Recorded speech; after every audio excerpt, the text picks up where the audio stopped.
At the commencement of the narrative, we observe how the Queen of Japan, Hemi, was resolute in her intention to obliterate the entire kingdom with her sinister magic. To rescue the nation, the generals rose in rebellion against the queen, apprehended her, and abandoned her on an isolated island where there was no one for miles around. Many years later, Lord Richard Croft discovered an ancient map that could potentially disclose which island Hemi had been left on. Richard departed, leaving his daughter in London, and embarked on a journey to locate Himiko himself. It has been 7 years since that time, and now a mature Lara was engaged in a mixed martial arts competition. Throughout the match, her adversary was dominating her. Eventually, the opponent ensnared Lara in a chokehold. Lara resisted for an extended period, but ultimately had to concede by tapping out. Following her father's disappearance, Lara had been managing with minor jobs. Then one day, her father's business associate came to visit her. Anna mentioned that she did not have to engage in all these activities for financial reasons. Your Amitabh left a substantial amount for you.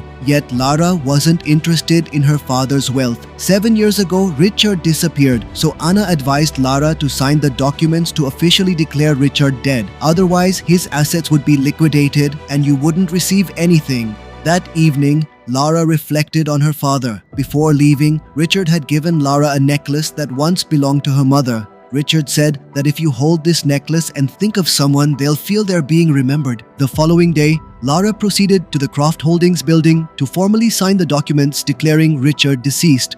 Prior to signing, the attorney presented Lara with one of Richard's intricate puzzles known as Karakuri. Lara successfully solved the puzzle and discovered a concealed letter along with a key. The letter contained the message, "Bring the initial word of my final resting place," which Lara instantly comprehended and made her way to her father's grave. She pressed the initial letter R of her father Richard's name on the gravestone, which unveiled a hidden spot to insert a key. As soon as Lara inserted and turned the key, a concealed door opened on the opposite side of the grave. Inside was Richard's clandestine office, where Lara discovered several counterfeit passports and an antiquated video camera containing a message from Richard. It was elaborated upon how, following the demise of his beloved wife, Richard discovered a method to reunite with her in an alternate realm. This was the reason he dedicated himself to working on Project Himiko. He desired for Lara to incinerate all the research related to the Himiko project, as it could lead to disorder if it ended up in the wrong hands. Lara stumbled upon a container labeled Himiko. Rather than setting it ablaze, Lara commenced examining and perusing the contents. She uncovered information about the location where it was safeguarded and the island, or Lara delved into the information. She discovered that Richard was indeed planning to embark on the journey and also learned about the captain who was designated to transport him there on his vessel. Since Lara had not yet signed the death certificates, she had not received her father's inheritance. Consequently, she sent her jade necklace, and with the proceeds from it, she made her way to Hong Kong. Lara was actively searching for the captain of the ship when a group of boys, feigning assistance, swiftly snatched her bag away. Lara attempted to pursue them by sprinting across the boats, but they managed to board a vessel that began to move. Lara dashed through the bustling market and reached their boat, and as soon as the boys disembarked, she somehow succeeded in grabbing one who was holding her bag. At this point, the boy attempted to intimidate Lara by brandishing a knife, but Lara skillfully swung to the opposite side using a hook. Then she spotted the Endurance, the vessel she had been diligently searching for. Yet those boys continued to trail her, and eventually they encircled Lara. Just at that critical moment, the ship's captain, Lu Ren, discharged a shot, effectively frightening those boys away. Lu then advised Lara to depart without delay. But at that instant, Lu had consumed a bit excessively and stumbled off the ship in an inebriated daze.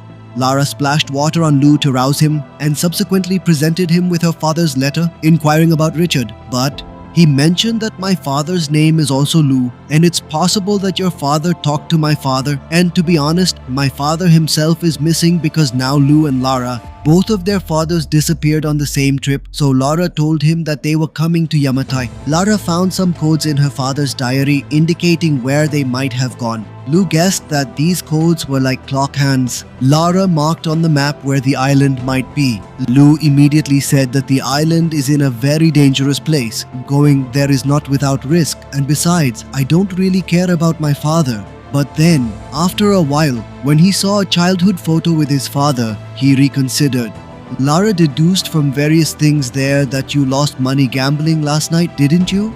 Lara offered Lu a substantial amount of money for help. Lu agreed, and then the two of them set off towards Yamatai. They commenced their expedition in that particular direction. As Lara perused her father's diary during the journey, she stumbled upon an intricate Asian puzzle among Richard's possessions. She uncovered the fact that Himiko was confined behind a securely locked door, and Richard had discovered a method to unlock it. Arriving at Himiko's location on the island was going to be exceedingly challenging, and they would have to confront numerous obstacles to reach there. Throughout this mission, an organization known as the Order of Trinity was closely monitoring Richard. This organization desires to harness mystical powers in order to dominate humanity. Richard was deeply concerned that if these individuals managed to seize Himiko's power, there would be no boundaries to their potential actions.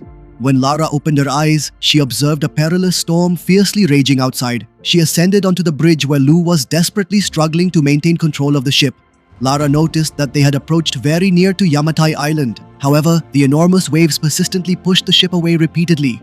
Lou instructed Lara to evacuate the vessel, but Lara decided to head to her cabin to retrieve Richard's diary, leaving the ancient puzzle behind. At that moment, the ship crashed into a massive rock, causing Lara to plunge into the water. The tempestuous storm separated Lou and Lara. Miraculously, Lara made it to the shore and noticed that there were other individuals on the island. Abruptly, someone rendered her unconscious. The following day, when Lara awoke, she discovered herself inside a tent alongside a man named Matthews. Matthews mentioned to Lara that he too has a daughter similar to her. He elaborated that he is unable to return to his home until his mission is fulfilled, even if it involves leaving Viral. As Lara inspected her bag, Matthews notified her that Richard's diary is now in his possession, and he has acquired all the information he required. 35 disclosed that they had apprehended her father, and when he refused to cooperate, they were compelled to eliminate him. Hearing this, Lara's heart sank, knowing that her father is no longer in this world. When Lara stepped outside, she saw some workers trying to bring down the mountain with bomb blasts. As Lara was being taken captive, she noticed that Lou had also been captured and they were forcing him to work. Then Matthews ordered that everyone was to move somewhere else. On the way, Lou told Lara that most of the workers here are either fishermen whose ships have sunk or people who have fallen into the trap of these smugglers. They might be people who got trapped in these smugglers' schemes. Lara told that Matthews killed my father, and soon Lou learned from the workers that his father was also killed. Lara apologized to Lou for bringing him to this dangerous place. From Richard's diary, Matthews found the entrance to Himiko's tomb, and all the workers, including Lara and Lou, began clearing the path to this entrance. An elderly gentleman was utterly overwhelmed with debilitating weakness. A guard instructed him to stand up and continue working, but Lara and Lou came to the old man's aid and confronted the guard. Then Matthews appeared and shot the elderly man. Lou hurled a pickaxe at the guard, providing Lara with an opportunity to escape.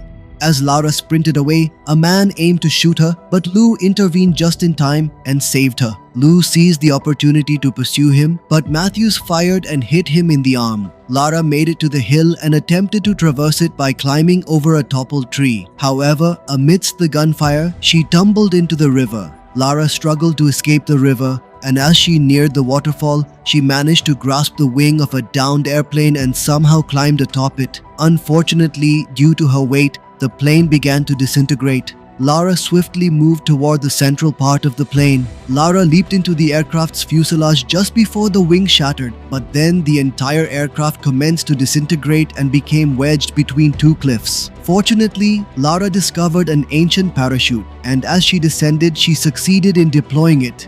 Miraculously, she crash-landed in the dense jungle. During the crash, a sharp branch impaled her abdomen. Crying out in agony, Lara extracted the wood and resolved to spend the night in a nearby cavern. While she was peacefully sleeping, she heard some unsettling noise and decided to venture outside. Suddenly, one of Matthew's men, Rocket, unexpectedly grabbed her. Lara bit his arm fiercely to escape. She tried with all her strength and determination to fight him off, but Rocket picked her up and slammed her forcefully to the ground once again, attempting to choke her. During this struggle, Lara managed to pick up a rock and struck him hard on the head. Lara seized him and forcefully pressed his face into the thick mud, ensuring he was unable to breathe, and before long, Rocket was motionless. Lara was utterly shocked, grappling with the harsh reality of having ended a life when she noticed a shadowy silhouette in the dimness and instinctively pursued it. She observed the figure ascending a hill. As she approached nearer, she discerned it was her father, Richard. Richard believed it was merely an illusion. How could his daughter possibly be here? Nevertheless, Lara reassured Richard that she was truly there. She reassured him that she really had arrived there, Seeing her, Richard's eyes welled up and he asked, "What are you doing here?" Lara was injured, so Richard bandaged her wound and told her to rest, promising that this time he would never leave her alone. The next day, all the workers cleared the path to Himiko's tomb, after which Matthias made a phone call. When Lara woke up in the morning, she saw Richard shaving and she helped him with it. Richard explained that leaving Lara was very difficult for him. Because of Himiko, he couldn't leave the island. He explained that Matthias works for the same Trinity organization and Richard must stop him from reaching Himiko at all costs. Richard asked Lara if she had burned his notes, to which Lara replied that she hadn't. Hearing this, Richard became quite anxious. However, Lara insisted that if she had done that, she would never have been able to reach her father. When Richard found out that Matthias had his diary, he became I was feeling completely overwhelmed, yet Lara seemed unaffected by any of it. Nevertheless, Richard insisted that this was no laughing matter. If Himiko's tomb were to be opened, the entire world could potentially be destroyed. Lara decided that their only chance of escape was by utilizing Matthews's phone, as fighting against so many soldiers by themselves was not feasible.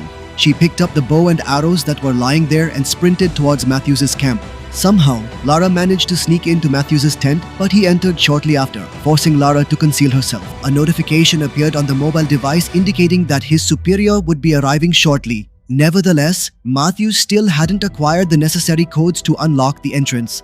Lara emerged from the tent and noticed Lou. She incapacitated the guard who was supervising the workers and then directed all the workers to collect weapons while she tried to pilfer Matthews's phone. As soon as Matthews exited the tent, Lara sprinted towards it to seize the satellite phone, which she successfully obtained. However, she then observed Richard moving towards the tomb. Matthews quickly noticed Richard and started to inflict pain on him. Matthews was eager to complete this mission swiftly and reunite with his family, but Richard warned him that if the tomb were to be opened, his family would not endure. Realizing that Richard was not going to reveal the truth, Matthews commanded the guard to eliminate Richard. However, before the guard could pull the trigger, Lara swiftly shot the guard. She then directed her aim towards Matthews. Nevertheless, Matthews had already set his sights on Richard with his weapon. Matthews understood that Lara was skeptical about the apocalyptic theory. Therefore, he desired Lara to persuade her father to unlock the tomb. After considerable contemplation, Lara resolved that upon reuniting with her father after such an extended period, she would ensure his safety. Lara confidently stated, "I have figured out how to open it, just as I deciphered that ancient puzzle on my journey here." Lara turned the wheels on the door exactly the same way, and the entrance door broke and fell. Lara, Richard, Matthews and their entire team went inside. As soon as they entered, a strong gust of wind came, which Richard believed to be the breath of Himiko, but Matthews said that a person's breath couldn't be that strong. Then, by mistake, Lara stepped on a trigger and a spear emerged from the ground. The spear emerged and fatally wounded the guard. Following this, they arrived at a profound pit filled with bones where the remains of individuals lay after their demise. To traverse to the opposite side, they utilized a ladder. Abruptly, a guard inadvertently stepped on a trigger, causing the circular doors there to close swiftly, entrapping everyone within. Concurrently, the entire floor started to disintegrate. Then, Lara observed that a guard had stayed outside and was observing them through the opening at that moment. The wheels on the walls.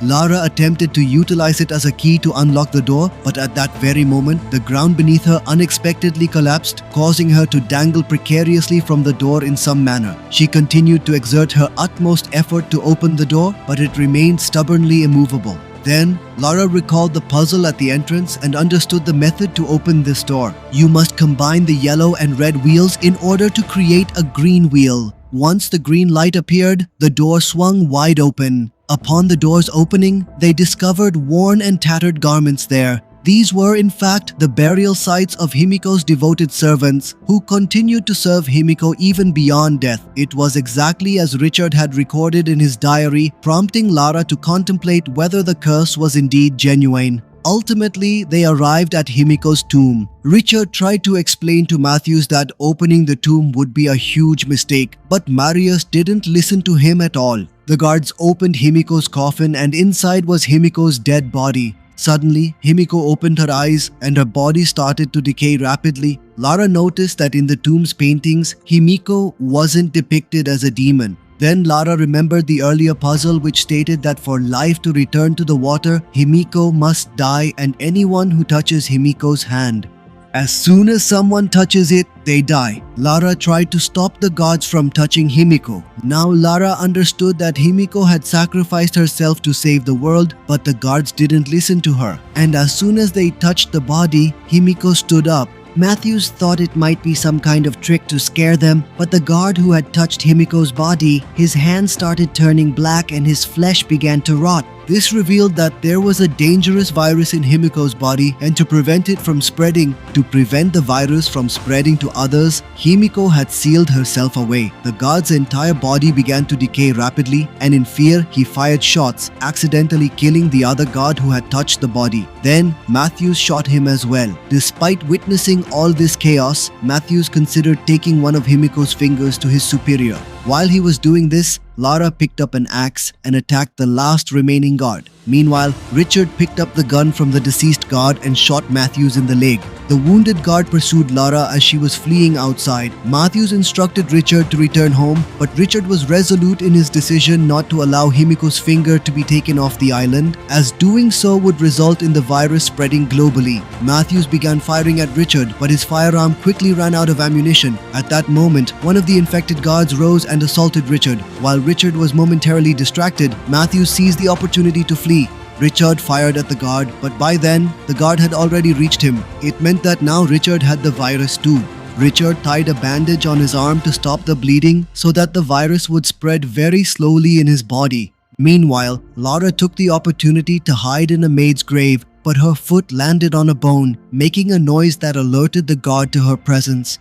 The weight of both of them caused the grave to collapse, and Lara fell into another room. The guard fell there with her as well. Then Lara saw a trigger and climbed onto it. Following that, numerous sharp wooden splinters descended upon them. One of these splinters struck a guard and he was killed immediately. Shortly thereafter, Lara made her way back to Himiko's tomb, but Richard warned her to keep her distance because he was now infected with the virus as well. He requested Lara to stop Matthias while he would ignite Himiko's tomb. Lara was determined to save Richard at any cost, but Richard had come to terms with his fate. Richard expressed that it was a wonderful thing for him to be able to see his daughter once more. With tears welling up in her eyes, Lara picked up her weapons and uttered a final farewell to her father. Meanwhile, Matthews was still making his way across the bone pit. Lara leapt to the opposite side of the ladder and confronted Matthews. She delivered a powerful kick to Matthews, sending him back to the other side. However, Matthews was not one to surrender easily. An intense and fierce battle ensued between them. Matthews seized Lara by the neck, but she somehow managed to bring him down. She couldn't allow Matthews to escape under any circumstances. He forcefully knocked down the ladder. Matthews then swung a large axe towards Lara. He violently threw Lara to the ground and tightly grabbed her by the neck. Meanwhile, Richard detonated Himiko's tomb with a powerful bomb. The massive explosion distracted Matthews, and Lara swiftly kicked him, shoving the bag containing Himiko's finger into his mouth. Now Matthews was also infected with the deadly virus, after which Lara immediately pushed him into the deep pit. As the whole place started to crumble, Lara attempted to scale the wall in some way. From the outside, as soon as Lou noticed her climbing, he assisted her and successfully got Lara out. They both observed the Trinity helicopters and issued threats to the pilots to depart. Upon returning to London, Lara signed the documents which confirmed that her father had passed away, and now Lara would become the owner of Richard's company. Subsequently, Anna mentioned that now the entire business, but Lara said that she doesn't care about anything. In the end, Lara bought back her mother's necklace, which she had to sell, and she held it in her hand, remembering her parents. If you liked the video, please like it, subscribe to the channel, and we'll meet in the next video.